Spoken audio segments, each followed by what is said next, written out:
para la gloria de Dios. Y quiero que estemos buscando, hermano, en la palabra del Señor, estos dos textos bíblicos. Mateo capítulo 5, versos 14 al 16, y luego vamos a leer 1 Corintios capítulo 10, verso 31. Mateo capítulo 5, que es el pasaje que nos ha estado, por el cual hemos comenzado cada uno de estos estudios acerca de la ética. Mateo capítulo 5, ¿todos lo tienen, hermanos? Vamos a leer los versículos 14 al 16. Amén.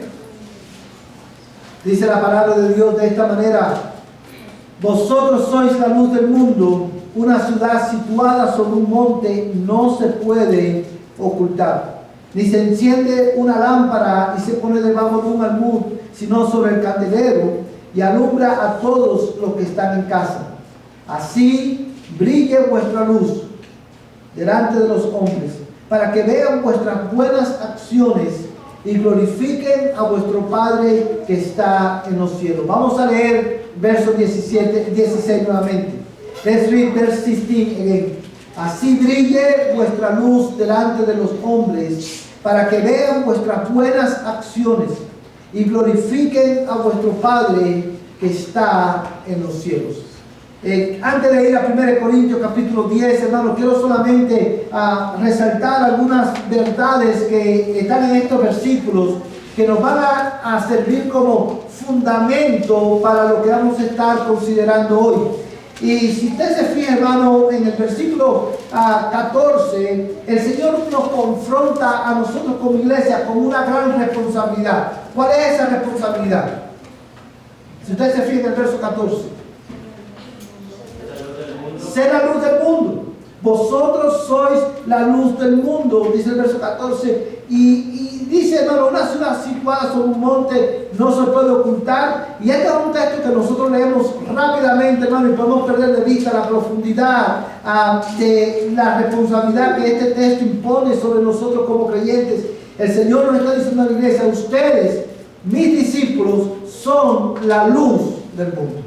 Y esto habla, amados hermanos, no solamente del hecho de que los cristianos, hermanos, debemos vivir vidas que son completamente diferentes a la vida, al estilo de vida que viven los cristianos. Si el mundo está en tinieblas,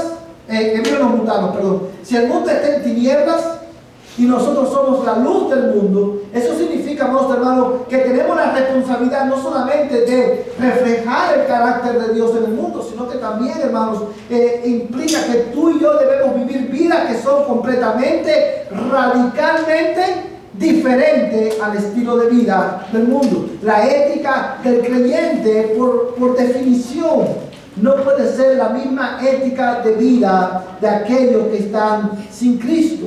Y dice, amados hermanos, el versículo 15, ni se enciende una lámpara y se pone debajo de un almud, sino sobre el candelero, y alumbra ¿a quién? A todos los que están en la casa. Y fíjate el verso 16, como dice: así brille vuestra luz delante de los hombres, para que vean vuestras buenas acciones. ¿Y qué? Y glorifiquen a vuestro Padre que está en los cielos. Amados hermanos, cuando nosotros leemos estos versículos, una vez más somos recordados de cuál es nuestro propósito de vida, cuál es la razón por la cual el Señor nos tiene en este mundo. Y es, hermanos, que podamos reflejar su carácter, reflejar la gloria de su carácter, la gloria de sus perfecciones delante de todos los hombres, para que todos los hombres hagan ¿qué cosa? Glorifiquen a Dios. En palabras simples, la razón por la cual Dios nos salvó y la razón por la cual Dios nos ha dado instrucción en su palabra es para que tú y yo podamos vivir de tal manera que los hombres, al ver nuestra vida, al ver nuestra ética de vida, glorifiquen el nombre de Dios. Y esta es una verdad que no solamente Jesús nos la enseña aquí, sino que también el Espíritu Santo nos la enseña en otros textos de la Biblia, como 1 Corintios capítulo 10, verso 31. Y yo quiero que tú vayas conmigo a este pasaje de escritura. 1 Corintios capítulo 10, verso 31. Y quiero pedir al hermano que lo tenga, que por favor se ponga en pie y lo lea. 1 Corintios 10, 31. Sí, Dice, sí, pues como hizo beber, se hizo otra cosa, hacerlo todo para la gloria de Dios. amén, gracias hermana. Fíjate cómo dice este pasaje, 1 Corintios capítulo 10, verso 31, dice de esta manera: entonces ya sea que comáis o que bebáis, o que hagáis cualquier otra cosa, hacerlo todo para la gloria de Dios. Amados hermanos, si eso es en eso que nos vamos a estar enfocando en esta noche. Y cuando yo leo este pasaje, hermano, 1 Corintios 10, 31, y leo Mateo capítulo 5, verso 14 al 16, esos dos pasajes me llevan, hermano, a hacerme la pregunta que tengo en pantalla: ¿cómo luce el vivir para la gloria de Dios? ¿Cuántos sabemos, hermanos, que los creyentes debemos vivir para la gloria de Dios? Todos lo sabemos, o la mayoría de nosotros lo sabemos. Ahora, ¿cuántos sabemos cómo luce vivir una vida que refleje la gloria de Dios, o que provoque que otros den gloria a Dios? ¿Cómo luce esa vida? Amados hermanos, y es por eso que el estudio de la ética cristiana es tan importante, porque el estudio de la ética cristiana nos concede, nos da, nos provee las herramientas que yo necesito para vivir de tal manera que el nombre de Dios sea glorificado en mi vida y a través de mi vida. La ética cristiana me provee las herramientas, la instrucción, los principios que yo necesito para poder ser verdaderamente la luz del mundo. Ahora, esta noche vamos a estar respondiendo a esta pregunta: ¿cómo luce el vivir para la gloria de Dios? Y esta es una pregunta muy importante, porque, amados hermanos, ustedes recordarán en el primer estudio de este tema, explicamos que uno de los propósitos, el propósito fundamental o el core fundamental de la ética cristiana, ¿cuál es? La gloria de Dios. Que Dios sea glorificado en nuestras vidas. En primer lugar, hermano, quiero que consideres conmigo esto: una vida que da gloria a Dios y que transmite, refleja el carácter de Dios, es un estilo de vida impulsado por un carácter que glorifica a Dios. Un estilo de vida que glorifica a Dios es un estilo de vida que está impulsado, está motivado por un carácter que glorifica a Dios. Cuando nosotros vamos a la palabra de Dios, nosotros nos vamos a dar cuenta que Dios no solamente está interesado en tus acciones. Recuerda que la ética cristiana tiene que ver no solamente con el carácter, sino que también tiene que ver con ¿qué? Con decisiones. Y por eso escogí, hermano, el primer slide. ¿Cuántas decisiones morales que tenemos que tomar, acciones, cosas que necesitamos saber? La ética cristiana trata con todas estas cosas, con la manera en que nosotros tomamos decisiones en la vida, la manera en que vivimos. La ética cristiana tiene que ver con los principios morales que rigen nuestras vidas, que informan la manera en que nosotros vivimos de este lado de la eternidad hasta el día que Cristo venga por nosotros. Sin embargo, Dios no solamente está interesado en tus decisiones, Dios está interesado en tu carácter. El Evangelio no solamente transforma nuestras acciones, sino que también transforma nuestro carácter. De hecho, hermanos, para que nuestras acciones cambien, para que la acción de una persona o la manera de vivir de una persona cambie, ¿qué tiene que cambiar primero? El corazón. Y junto con el cambio de corazón viene ¿qué cosa? Un cambio de carácter. Del carácter de la persona, de la inclinación de su corazón. Y esto, hermano, quiero que veamos algunos textos importantes. Un estilo de vida que da gloria a Dios, que transmite la gloria de Dios, es un estilo de vida impulsado en primer lugar por un carácter que glorifica a Dios. Yo quiero que tú pienses en esto por un momento. El propósito de Dios para tu vida es formar el carácter de Cristo en ti. Ese es el propósito de Dios para tu vida.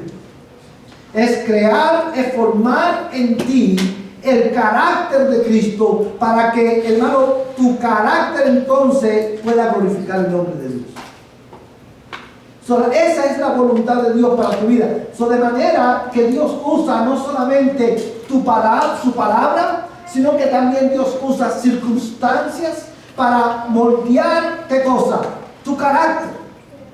No solamente tu comportamiento, sino tu carácter, porque una vez que tu carácter refleje el carácter de Cristo, tus acciones van a reflejar, ¿qué cosa? El carácter de Cristo. Y yo quiero que tú pienses conmigo por un momento en esto. El problema, detrás de un problema de conducta, hay un problema de carácter. Por ejemplo, la persona que es mentiroso, que acostumbra a decir mentiras, ese es su modus operandi. Es conocido por ser una persona mentirosa. Detrás de ese estilo de vida hay un problema de ¿qué? De carácter. La persona que nunca cumple con su palabra, que es informal, ese es su estilo de vida. Detrás de esa informalidad hay ¿qué cosa? Un problema de carácter. La persona que es agresiva, lo que es violenta, la persona que habla palabras que, ¿sabe? Malas palabras, y que tiene un comportamiento que no es el más adecuado o el más aceptado socialmente, detrás de una mala conducta hay un problema de carácter. De manera que, y es por eso que decimos que el propósito de Dios para tu vida es cambiar tu carácter, formar el carácter de Cristo en ti, para que tú puedas actuar como Cristo, para que tú puedas vivir como Cristo. Para que cuando tú tomes decisiones, tú puedas tomar decisiones como Cristo, porque tu carácter se inclina a buscar la gloria de Cristo en todas las cosas. Yo quiero que esa verdad, hermano, se grabe en tu corazón. Mira conmigo estos dos textos bíblicos. Romanos capítulo 8, verso 29.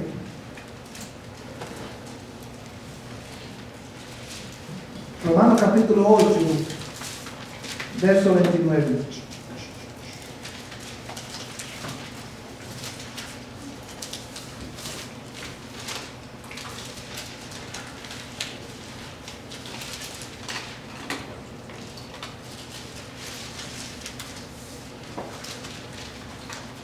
Todos lo tienen, hermano.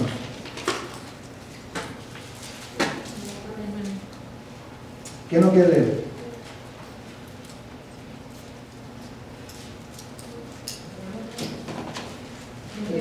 Sí, 29. Porque a los que de antemano conoció, también lo predestinó a ser hechos conforme a la imagen de Cristo, para que Él sea el primogénito entre muchos hermanos. Amén, gracias, hermano. Fíjate cómo dice este pasaje. Porque a los que de antemano conoció, también los predestinó. ¿Para qué, hermano? Predestinó a ser hechos conforme a la imagen de su Hijo, para que Él sea el primogénito entre muchos hermanos. Piensa conmigo por un momento en este pasaje. ¿Para qué Dios te salvó, hermano? Dios te predestinó para salvación con un propósito. ¿Cuál fue ese propósito? Para hacerte semejante a Cristo. Para transformar tu carácter a la imagen de Cristo, para que tu conducta sea transformada también a la imagen de Cristo, según la conducta de Cristo. Dice, y esto lo vemos en el hecho que dice, a lo que de antemano conoció, también los predestinó para ser hechos conforme a la imagen de su Hijo, para que Él sea el primogénito de muchos hermanos. Si tú en cada circunstancia, hermano, fíjate la importancia de esta verdad.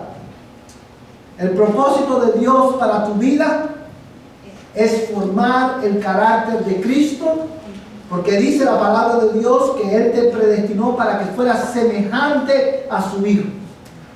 Mira la implicación de esto en tu día a día. Cuando tú vas a tomar una decisión, tú vas a tomar unas decisiones que sean consistentes con el carácter de Cristo. Porque el carácter es lo que mueve, ¿qué cosa? Tus emociones, y es lo que gobierna también tus acciones. Y Cristo, hermano, el propósito de Dios para tu vida es que tú en tu carácter seas semejante al carácter de Cristo. Y eso tiene implicación en la manera en que nosotros tomamos decisiones, en la manera en que nosotros vivimos, en la manera en la que nosotros nos relacionamos con las demás personas. Por ejemplo, hermanos,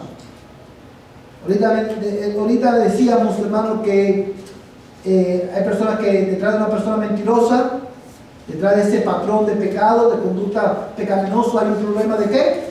Carácter. ¿Se acuerda de eso, hermano?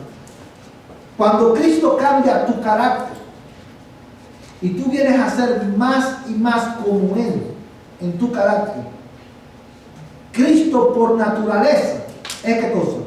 Verdad. Él es el testigo fiel y verdadero.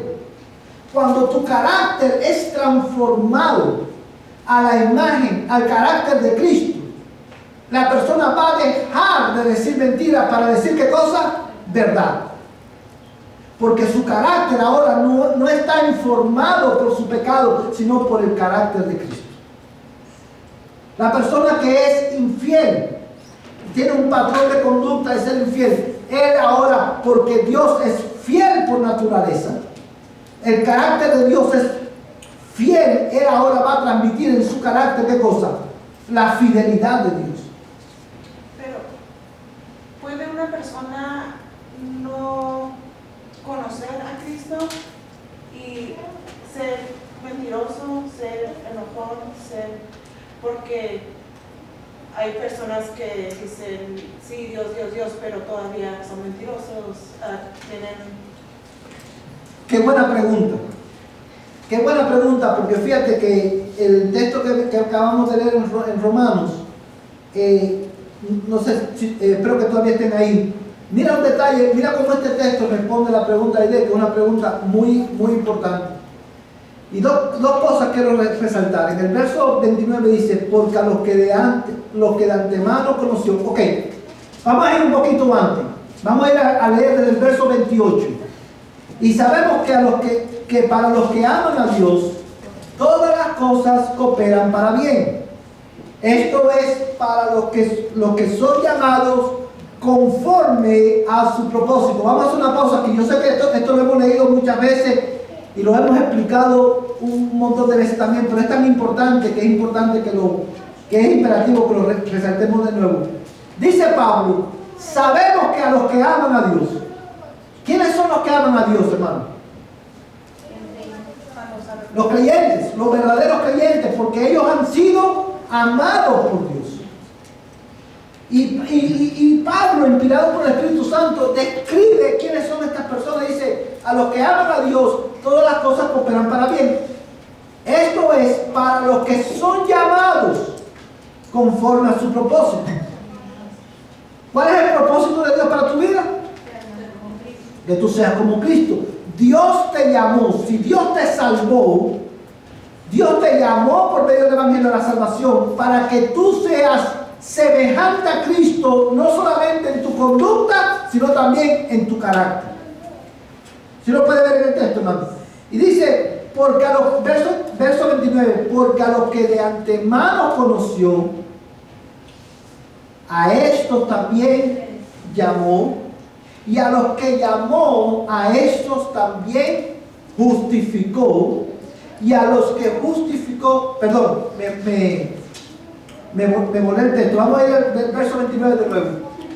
Porque a los que de antemano conoció, también los predestinó a ser hechos conforme a la imagen de su Hijo, para que Él sea el primogénito entre muchos hermanos. Dos cosas importantes aquí que responden a la pregunta de Aide. En primer lugar, es imposible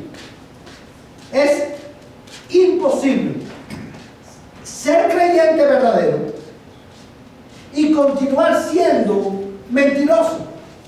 Eso no significa que usted lo va a decir una mentira en algún momento determinado. Eso lo que significa es que ya tu patrón de vida no es la mentira.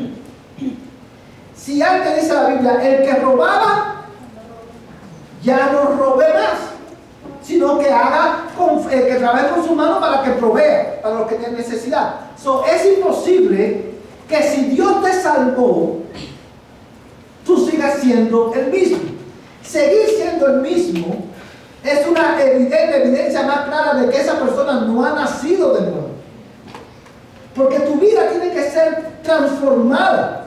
Porque Dios te llamó y te salvó para que tú seas semejante a Cristo en tu carácter y en tu manera de vivir. Pero entonces, ¿qué no sería? Conoces a Dios, pero no conoces su carácter, porque si lo conocieras, entonces sabrías que es Exacto. pecado.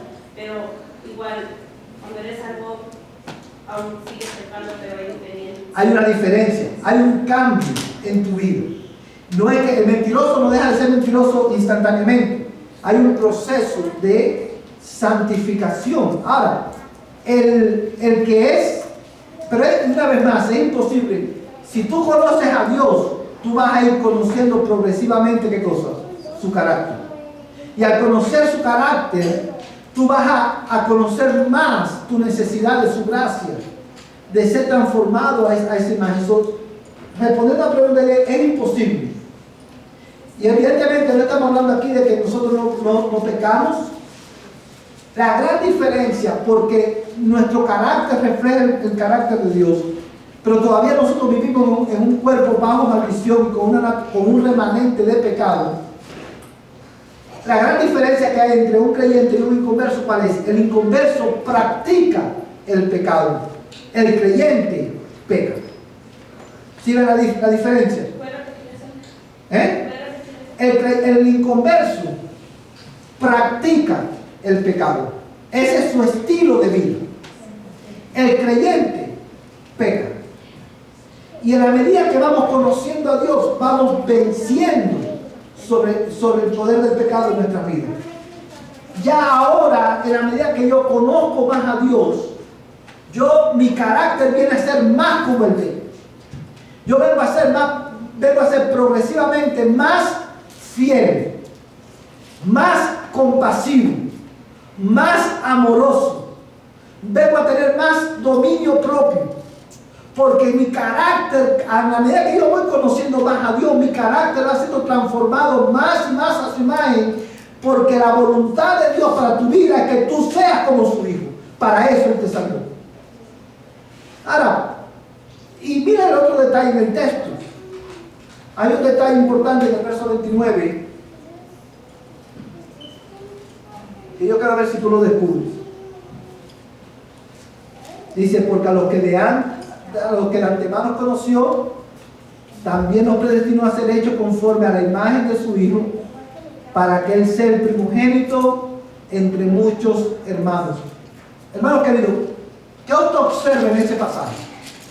¿Qué dice ese texto? Que Él nos escogió, muy bien. Nos predestinó, nos escogió muy bien. ¿Qué otra cosa dice el texto? Que debemos reflejar nuestro carácter para... Esta es una aplicación, pero una observación ¿qué es lo que dice el texto? Que de antemano conoció, o sea, que Él ya los había escogido con tiempo. Con tiempo, muy bien. ¿Qué más dice el texto? Ellos fueron hechos a la imagen de su Hijo. Fueron hechos para que sean hechos conforme a la imagen de su Hijo. ¿Qué más?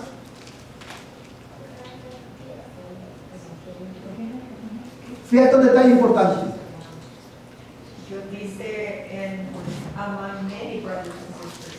Para que Él sea el primogénito entre muchos hermanos y hermanas. Ahora, mira un detalle importante. Él nos predestinó, o sea, nos escogió de antemano. ¿Para qué? Sí, esa es la implicación. Pero mira como mencionó Celina. Para que fuéramos hechos. Fíjate que no dice para que ustedes se hagan conforme a la imagen de su Hijo, sino para que fueran hechos. ¿Qué implica eso, hermano? Que hay una acción que no está, que está fuera de ti, que obra en ti para que tú seas como el Hijo. ¿Sí lo puede ver, hermano? Para que sean hechos.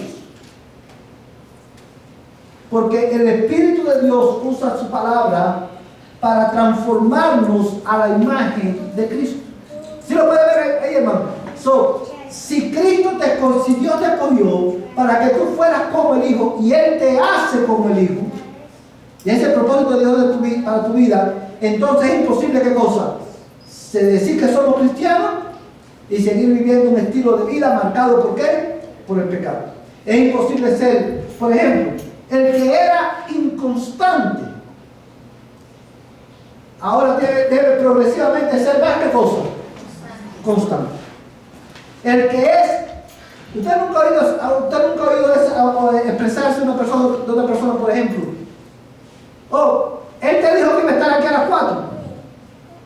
No, mi hijo. Ese no, si llega mañana.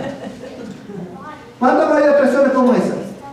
Si Pedro era así, en la medida que su carácter es transformado en la imagen de Cristo, ahora Pedro va a ser, si te dice, a las 4 voy a estar allí, a las 4 él está allí. Si Pedro te dice, si antes Pedro te dice, no te preocupes que te voy a lavar el carro, y se tomaba una semana para lavarte el carro, no te lo lavaba nunca, ahora Pedro te dice, voy a lavarte el carro, y te lo lava. Porque por eso Cristo dice, hermano, sea vuestra palabra sea como. Sí, el Señor dice, sí, o no. Lo demás procede del mal. Si tú dices, voy a hacer algo, el creyente lo hace. Si tú dices, no lo voy a hacer o no puedo hacerlo, el creyente no lo hace. Sea tu palabra sí o no. Hermano, fíjate cómo cuando yo me comprometo a hacer algo, yo porque Cristo es fiel por naturaleza, yo voy a cumplir mi palabra. ¿Sí lo puede ver, hermano? Porque la voluntad de Dios para tu vida, ¿qué cosa es? Que tu carácter sea como el de Cristo. Y tu carácter se pone manifiesto ¿en qué? En tus acciones, en tu comportamiento. Quiero, hermano, que por cuestión de tiempo no vamos a buscar el otro texto, pero apúntalo en tus notas. 1 Corintios capítulo 15, verso 9. Vimos, hermano, que el propósito de Dios para tu vida, ¿cuál es? Es formar el carácter de Cristo en ti. Y en segundo lugar, también quiero que veas, hermano, que tener un carácter como el de Cristo es un proceso de toda la vida. Es un proceso de toda la vida. Hermanos, cuando nosotros pensamos en esta verdad, nosotros la vemos implícita en el hecho de que Romanos capítulo 8, verso 29 nos dice que nosotros somos, Él nos predestinó para que fuéramos hechos. Y ese hacer de Dios, esa transformación que Dios lleva a cabo, toma toda una vida. Pero toma toda una vida de ser intencionales, en ser expuestos a los medios que Dios, hermano, ha dispuesto para que seamos transformados. Yo quiero que tú leas conmigo, hermano, estos 3 textos de la Biblia. Yo creo que uno busque Filipenses capítulo 1, verso 6, otro hermano va a buscar Proverbios 4, 18 y otro hermano va a buscar Primera de Pedro 4, 13.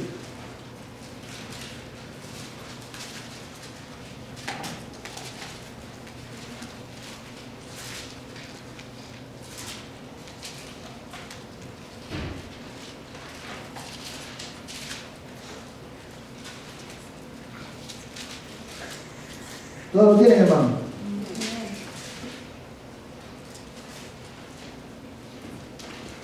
Aleluya. ¿Quién lo quiere leer? Hermano, lo digo. Estando persuadido de esto, el que comenzó en vosotros la buena obra, la perfeccionará hasta el día de Jesucristo. Estando persuadido de esto, que el que comenzó la buena obra en vosotros, ¿qué hará? la completará. ¿Hasta cuándo? Hasta el día de Jesucristo. Eso te está diciendo, hermano, que el proceso de tener un carácter como el de Cristo es un proceso ¿de qué? De toda la vida. Ahora, mira esto, hermano. Y una vez más, la ética, hermano, de estudiar la ética, este tema tan importante, la ética tiene que ver primordialmente, no solamente, yo creo que tú te grabes esto, no solamente con tu conducta, sino que también tiene que ver con tu carácter. Y tal es así, hermano, que en el Sermón del Monte, que es el manual nuevo testamentario de la ética cristiana, el Señor le dice a sus discípulos: oíste que fue dicho, no cometerás adulterio. ¿Cuántos recuerdan ese pasaje? El cometer adulterio tiene que ver con ¿qué? Con un comportamiento, una acción. ¿Sí o no, hermano? Cristo dice: oíste que fue dicho, no cometerás adulterio. Pero yo os digo, cualquiera que mire una mujer y la codicia ha adulterado con ella en su corazón. El evangelio, la ética cristiana informada por el evangelio domina, informa no solamente tu conducta, pero también ¿qué cosa? Tu carácter, la intención de tu corazón, la motivación de tu corazón. Y aquí en este pasaje que acabamos de leer dice la Biblia que el que comenzó la buena obra en vosotros, ¿cuál es la buena obra, hermano? Salvarte para que tú seas más como Cristo. El que comenzó la buena obra en vosotros es ¿qué cosa? ¿Cómo dice el texto? Fiel. ¿No es así como dice el pasaje, hermano? Fiel en completarla, ¿no dice así? ¿Hasta cuándo? Hasta el día de Jesucristo, hermano. ¿Qué te dice ese texto del carácter de Dios? ¿Qué te dice ese pasaje del carácter de Dios? Es fiel.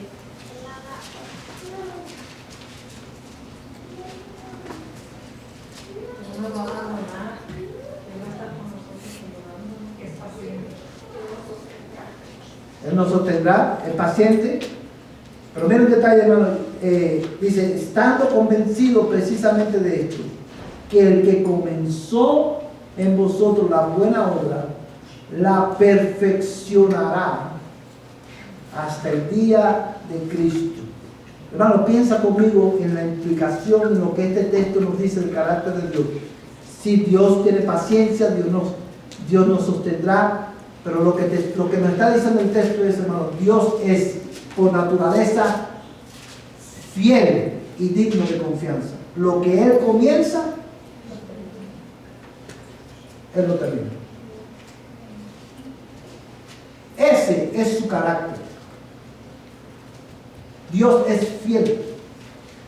Cuando yo soy su hijo, si yo comienzo algo, un carácter que refleja a Cristo, busca ¿qué cosa? Terminarlo. Los cristianos no debemos dejar las cosas a media, porque Cristo, Dios, no deja las cosas a media. Él lo que comienza, lo termina, porque Él es fiel. Él te salvó y Él va a obrar en tu vida de tal manera, por medio de su palabra, que tu carácter sea más y más como el de Cristo, para que tus acciones sean más y más como las de Cristo. Mira Proverbios capítulo 4, verso 18. Y yo quiero que tú marques este texto en tu Biblia.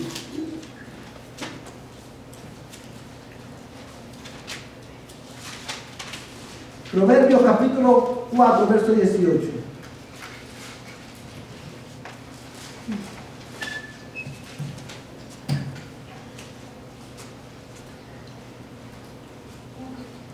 Sí, hermano.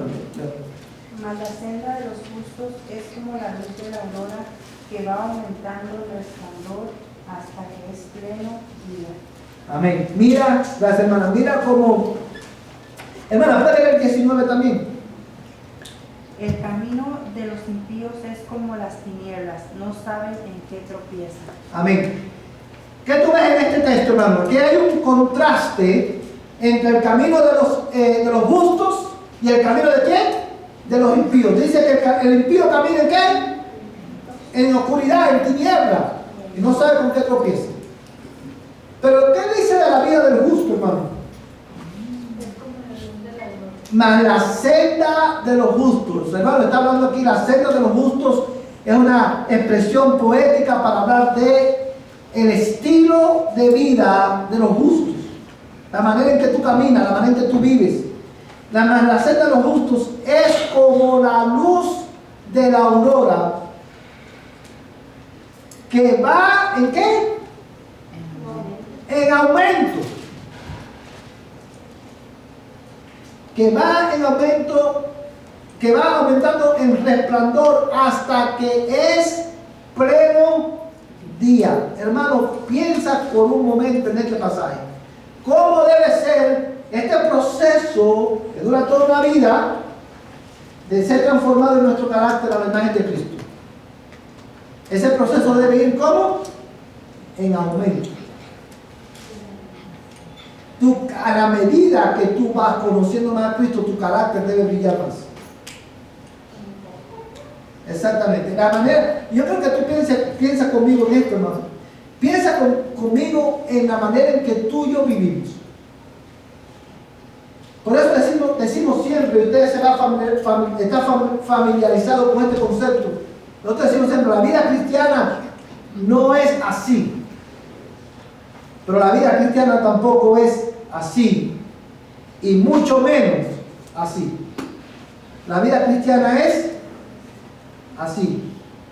Pero vamos a ir ¿cómo? Hay nuestros altos y bajos, pero tu vida tiene que ir, tu carácter, la gloria de Cristo en tu carácter debe de ir en aumento. Y eso lo hace ¿quién? Dios por medio de su palabra. Ahora, hermanos, yo quiero que usted una vez más medite, porque este es un verso que yo quisiera que usted lo grabara en su mente y en su corazón, y que este texto sirva de regla, la regla por la cual usted mide su vida. Si tu vida, escúchame bien por un momento, si tu carácter como cristiano está así,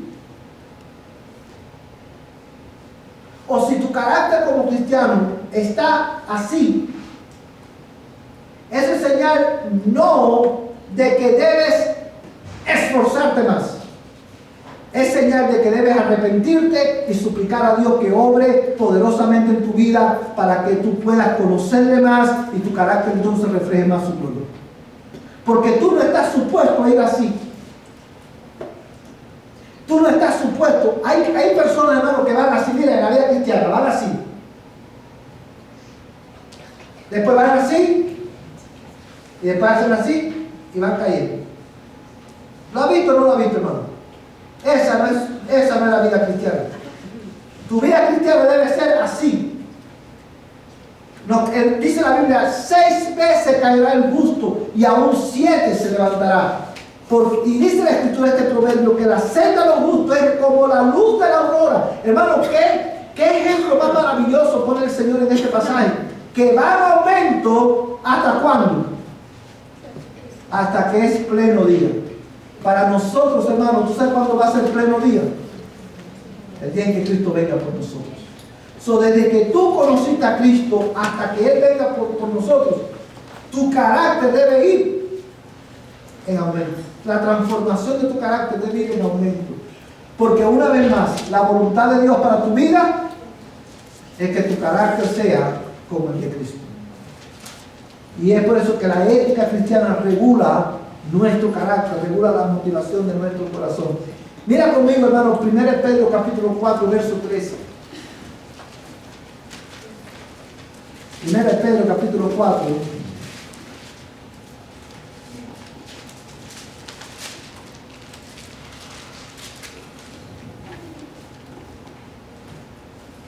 ¿Todo lo tiene, hermano?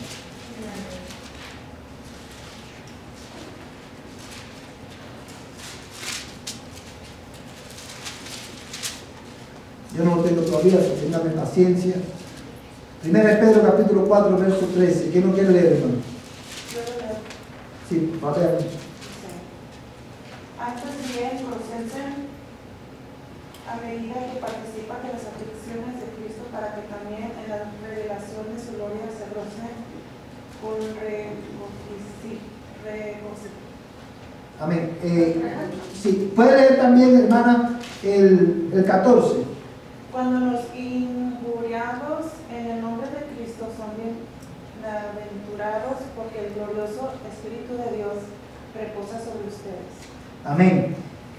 Fíjate, hermano, con lo que dice este pasaje. El verso 13 dice: antes bien, en la medida en que compartís, ¿qué cosa? Los padecimientos de Cristo, regocijaos para que también en la revelación de su gloria os regocijéis con gran alegría. Si sois vituperados por el nombre de Cristo, dichosos sois, pues el Espíritu de gloria y de Dios reposa sobre vosotros. Ciertamente por ello Él es blasfemado, pero por vosotros ¿es qué cosa? Glorificado. ¿Por qué he querido leer este pasaje, hermano? Porque Dios, y no quiero que pierda el flow de enseñanza, el carácter de Dios, el propósito de Dios para tu vida, ¿cuál es? Que tu carácter sea como el de Cristo. Ese es el propósito de Dios para tu vida. Y es algo que Él hace en ti. El que comenzó la buena obra en vosotros será fiel en terminarla. El hacer de los justos es como la luz de la aurora que va en aumento. Pero mira este pasaje lo que dice, hermano. Él dice que en la medida que nosotros compartimos los padecimientos de Cristo, debemos de ¿qué? En la aflicción debemos de regocijarnos. ¿Por qué? ¿Por qué debemos regocijarnos, hermano? Regocijaos para que también, dice el texto, en la revelación de su gloria os regocijéis con gran alegría. Y dice el verso 14: si sois vituperados por el nombre de Cristo, dichosos sois, pues el Espíritu de gloria y de Dios reposa sobre vosotros. Ciertamente por ellos Él es blasfemado, pero por vosotros es glorificado. Hermanos, piensa conmigo en esta verdad. Dios no usa, aunque este texto está hablando específicamente de las aflicciones por causa del Evangelio, nosotros creemos a la luz de la Escritura que Dios usa aflicciones y dificultades en nuestras vidas para formar tu carácter. Dios transforma tu carácter a la imagen del carácter de Cristo, no solamente a través de su palabra. Dios lo hace también a través de tus circunstancias. Escucha bien esto, hermano, porque esto es un principio que quiero que te grabes. Cada decisión que tú tienes que tomar no es solamente acerca de esa decisión, es acerca de tu carácter. Cuando tú eres afligido, cuando Dios te aflige, cuando tú vas por circunstancias difíciles en tu vida, Dios está usando esa aflicción para moldear tu carácter. ¿Tú sabes por qué, hermano? Porque tu carácter, la esencia de tu carácter sale a la luz cuando el agua se pone caliente. ¿Sí o no? Cuando el agua se pone caliente, es ahí donde tu carácter sale a la luz. Usted se recuerda, hermano, hace ya algunos años, bueno, hace aproximadamente 8 años atrás, que dimos una serie, la primera versión de esta serie, La vida central en el Evangelio, y pusimos el ejemplo de una bolsita de té. Si yo te presento una bolsita de té, solamente la bolsita, sin la caja, sin el papel que le envuelve, solamente la bolsita, yo te digo, hermana, ¿de qué es este café? ¿De qué es este té? ¿De qué sabor es este té? ¿Qué tú me responderías? Tú no sabes, porque la mayoría de los tés lucen igual en la bolsita. ¿Cómo tú sabes de qué sabor es el té? Cuando tú lo pones, ¿a dónde? En agua caliente. El agua caliente saca el sabor del té. Las aguas calientes de la vida, cuando Dios te pone en el agua caliente, Dios lo hace para formar tu carácter al de Cristo, porque es ahí Es ahí donde sale a relucir lo que verdaderamente somos. Le voy a poner un ejemplo. Cuando decir verdad por causa de Cristo, eso muchas veces te va a causar ¿qué cosa? Aflicción. Y voy a poner un ejemplo regular, sencillo, común. Cuando tú vas a hacer los taxes, hermano, tú te enfrentas en un dilema. Si miento, quizás no tengo que pagar nada para atrás. O si miento, me van a devolver dinero. Pero si digo lo que verdaderamente gané, voy a tener que pagar para atrás. ¿Qué hago? ¿Qué decisión tomo? Nadie va a saber. ¿Qué decisión tomo? Decir la verdad en los taxes, hermano. O si tú decides decir la verdad en los taxes, eso, hermano, revela ¿qué cosa? Tu carácter. Pero vas a sufrir porque vas a tener que pagar para atrás, quizás. ¿Sí lo puedes ver? Vas a pagar, quizás vas a tener que pagar para atrás. Que no queremos sufrir. Y no queremos sufrir, ¿no ves? Pero tu carácter, mira, hermano, hace un tiempo conversaba con una persona y me decía, me compré un artículo que tenía que declarar y me dijo, cuando compré ese artículo, la persona que me lo vendió me dijo, si tú declaras que te costó menos, no vas a tener que pagar tantos impuestos. Y la persona me dijo, yo al final no lo hice, yo declaré lo que me costó, porque hacer lo contrario es fraude. Es decir, mentira, delante de Dios y delante de los hombres. Hermano, ¿eso habla de qué? Carácter. Un carácter como el de Cristo. Sí, hermano, y luego como Dios sobre en tu vida, porque estaba escuchando un testimonio similar a eso, de una persona que pues había cambiado su identidad, ¿verdad? Y hizo muchas cosas muy graves, pero el Señor lo salvó y a través de esa salvación él tenía que volver a su tierra natal, que era Canadá, donde había cometido todos estos delitos, pero al ir a hacer eso era enfrentar tiempo de cárcel, castigos, pero como Dios lo había confrontado, él sabía en su corazón que era lo correcto y Dios lo estaba llamando a regresar a hacer eso. Así y era es. un testimonio muy bonito. Y eso solamente lo hace, ¿qué cosa? El poder del Evangelio, hermano. Todo esto para decirte, hermano, la razón por la cual he resaltado esto es por lo siguiente. Cualquiera que sea, yo creo que tú me escuches bien, cualquiera que sea la circunstancia en la que tú te encuentres hoy, cualquiera que sea la circunstancia en la que tú te encuentres hoy, Dios ha ordenado esa circunstancia para formar tu carácter al carácter de Cristo. Cualquiera que sea. Pero Dios también usa su palabra, primordialmente su palabra, para transformarnos a la imagen de Cristo y que nuestro carácter sea como el de Cristo. Y quiero terminar, hermano, con algunas implicaciones de esto. Dice, nuestro carácter es moldeado al de Cristo cuando nuestras emociones y la inclinación de nuestro corazón son sometidas a la palabra de Cristo. Lo tengo en inglés, el próximo slide, solamente voy a repetirlo en español. Nuestro carácter es moldeado al de Cristo cuando nuestras emociones y la inclinación de nuestro corazón son sometidas a la palabra de Cristo. Esto, hermano, es una resume muy bien lo que hemos visto en esta noche, porque la voluntad de Dios para tu vida es que tu carácter sea como el de Cristo. Tú y yo necesitamos someter la inclinación de nuestro corazón y debemos someter nuestras emociones ¿a qué? A la palabra de Cristo. Ahora, en inglés, hermano, no tengo en inglés. Para el próximo lo va a tener en inglés, hermano. Quiero, hermano, que tú pienses en esto y quiero que pensemos, hermano, en las implicaciones de esta verdad. ¿Cuáles son las implicaciones de esta verdad que hemos aprendido hoy? En primer lugar, hermano, esto tiene implicaciones en la manera en que nosotros vivimos.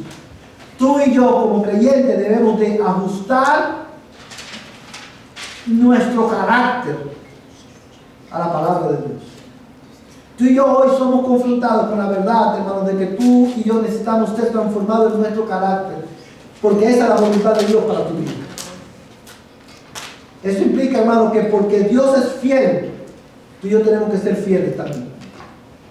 Porque Dios habla verdad, Cristo es el testigo fiel y verdadero. Tú y yo debemos de hablar verdad, ser fieles. Porque Dios, hermano, todo lo que comienza, todo termina. Todo lo que tú y yo comenzamos, por la gracia de Dios en nuestras vidas, debemos de terminarlo. ¿Eso habla de qué? De tu carácter. Hermanos, en medio de, recuérdate, en la circunstancia que tú estás viviendo, cualquiera que sea, Dios está usando esa circunstancia. Cada decisión que tú tomas en medio de diversas circunstancias es una oportunidad que tú tienes de crecer ¿en qué? En tu carácter, a la imagen de Cristo y reflejar la gloria de Cristo en tu vida. Hermanos, cuando nosotros leemos esta verdad, nosotros aprendemos esta verdad, nosotros somos confrontados esta noche de la gran necesidad de la gracia de Dios en nuestra vida. Tú y yo, sin excepción, necesitamos ser transformados más y más en nuestro carácter. Ahora, mira la implicación de esto en la manera en que nosotros educamos a nuestros hijos. Hermanos, y este tema de la educación de los hijos lo hemos hablado en nuestra iglesia infinidad de veces, pero yo creo que tú mires cómo la ética cristiana informa la manera en que yo educo a mis hijos. Generalmente, cuando un hijo es rebelde y se porta mal, hay dos acciones, generalmente, una de dos acciones que tomamos. ¿Cuál es una de esas dos acciones? La primera, lo ignoramos. Y la segunda, ¿cuál es? Lo disciplinamos. Pero muchas veces, hermano, si bien es cierto que ignorar a nuestro hijo en su rebelión, dejarlo que sea rebelde y que sea falta de respeto o lo que sea, no obedezca, es algo malo, pecaminoso. ¿Por qué es pecaminoso? Porque estoy distorsionando el carácter de Dios. Porque Dios me ha puesto como una autoridad en su vida y porque yo le estoy enseñando que está bien, ¿qué cosa? Desobedecer. Está bien desobedecer, ¿verdad? Pero eso es lo que estoy enseñando. Pero cuando yo voy a disciplinar a mi hijo, generalmente cuando yo lo disciplino, yo lo castigo y muchas veces el castigo o la disciplina está orientado a cambiar ¿qué cosa? Behavior, el comportamiento. Rompiste la taza que te dije que no tocara, dale una paliza para que no vuelva a tocar la taza. ¿Sí o no? Y muchas veces nuestra disciplina va a orientar a cambiar el behavior, el comportamiento, a modificar el comportamiento a través de la disciplina. Pero la disciplina debe ir orientada a cambiar primeramente ¿qué cosa? El carácter. Porque Dios no solamente está interesado en tu comportamiento, sino que Dios está interesado también en tu carácter. Por eso, hermano, cuando yo disciplino a mi hijo, yo no solamente lo voy a corregir, pero también me voy a sentar con él y voy a informar su carácter. ¿Con qué? Con la palabra de Dios. Voy a darle las razones bíblicas por las cuales es importante que él actúe diferente, que él reaccione diferente y que él responda diferente a cada circunstancia. ¿Y eso qué cosa? La disciplina va orientada primeramente a cambiar el carácter para que cambie ¿qué cosa? El behavior. Ahora, una cosa importante, hermano, con relación a esto. Le voy a poner un caso que mi pastor me lo mencionaba mucho en Cuba y en Miami. Cuando usted tiene a su hijo, le voy a poner un ejemplo de la vida real. Cuando tú tienes a tu hijo y alguien que es pequeño o es adolescente y alguien lo saluda y al niño le tuerce los ojos a esa persona o lo ignora, ¿qué yo debo hacer?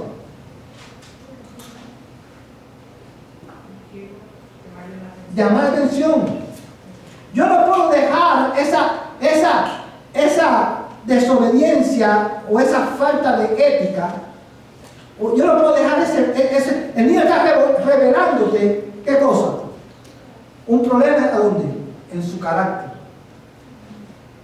Entonces el niño te dice, si el niño te pasa un adulto por al lado y lo saluda y el niño no responde, tú tienes que dejar lo que tú estás haciendo y decir, no, tú tienes que saludar, porque al hacerlo, tú estás influenciando ¿qué cosa? Su carácter, para que cambie ¿qué cosa? Su conducta. Tú no puedes dejarlo simplemente así.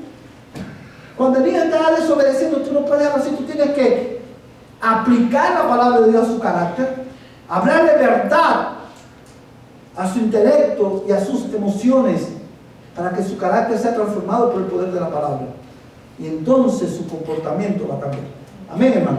Tenemos que, hermano, esta verdad tenemos que llevarla a casa, debemos de considerar las implicaciones que tiene para la manera en que yo trato a mis hermanos, la manera en que yo llevo a cabo el ministerio, las responsabilidades que tengo en la iglesia, hermano. ¿Cómo yo debo hacerlo? Si Cristo, yo quiero que tú pienses conmigo por un momento ya me estaba tocando el espuguero y no tengo el espuguero puesto. Quiero que pienses conmigo por un momento en esto. Voy a poner el ejemplo de una maestra de escuela dominical, o de la tesorera, o de mantenimiento, lo que sea. Si Cristo estuviera en tu posición, ¿cómo Cristo lo haría? Si Cristo fuera el maestro de la escuela dominical, ¿cómo Cristo lo haría? Si Cristo fuera el tesorero o la tesorera, ¿cómo Cristo lo haría? O si fuera el de mantenimiento, ¿cómo Cristo? Si Cristo estuviera a cargo del mantenimiento, ¿cómo lo haría? Si Cristo estuviera a cargo de limpiar el templo, ¿cómo lo haría? Ahora, cuando tú te respondes esa pregunta, y obviamente la respuesta es obvia, él lo haría de una manera que le diera gloria a su Padre Celestial. Amén. Ahora, cuando tú te respondes esa pregunta, tú tienes que responderte esta pregunta: ¿cómo lo estoy haciendo yo? ¿Cómo lo estoy haciendo yo? Y ahí, hermano, es donde debemos de arrepentirnos y debemos de orar, suplicar: Señor, transforma mi carácter a la imagen de Cristo. Y mira otra implicación de esto, hermano. Cuando tú tomas una decisión en tu vida, ¿cómo tú sabes qué decisión era la correcta? Respondiéndote a la pregunta: ¿cómo esta decisión glorifica el nombre de Dios? ¿Cómo a través de esta decisión yo puedo glorificar el nombre de Dios? Hermanos, y quiero terminar con esto. ¿Se recuerda, hermano, el simbolismo de... Está un poco oscuro en la pantalla, quiero terminar con esto, quiero ver si lo regreso a la primera. Bueno, ¿se recuerda el simbolismo de esta presentación, hermano? De este PowerPoint. Nosotros tenemos que tomar decisiones que sean consistentes con la palabra de Dios, con el carácter de Dios. Para eso Dios nos ha dado su Espíritu Santo, pero también tenemos, ¿qué cosa? Su palabra. En la medida que tú profundizas en la palabra y conoces más a Dios, tu carácter y tus acciones son transformadas. Pero sobre todas las cosas, hermano, el rojo representa la sangre de Cristo que Él derramó en la cruz del Calvario para que nuestros pecados sean perdonados. Y porque Él murió y resucitó al tercer día, tú y yo tenemos esperanza. Porque sobre la base de su sacrificio, el Espíritu Santo aplica esos beneficios a tu vida. Sobre la base de su sacrificio, el Espíritu Santo aplica, imparte gracia a tu vida por medio de su palabra, para que tu carácter sea más y más como Cristo. Tenemos esperanza, porque en Él tenemos perdón. Pero también tenemos esperanza porque por medio de Cristo y sobre la base de su sacrificio, el Espíritu Santo imparte esa gracia que tú y yo necesitamos para ser más y más como Él. Que el Señor te bendiga, hermano, en esta noche. Vamos a ponernos en pie y vamos a terminar orando. Antes, hermanos, de organizar ese cuerpo la cámara. Hermanos, antes de orar, quiero hacer solamente dos anuncios. El primero es recordarles que este fin de semana tenemos la conferencia en Amarillo. Si usted no se ha inscrito todavía y quiere ir, vaya, inscríbase allí, solamente que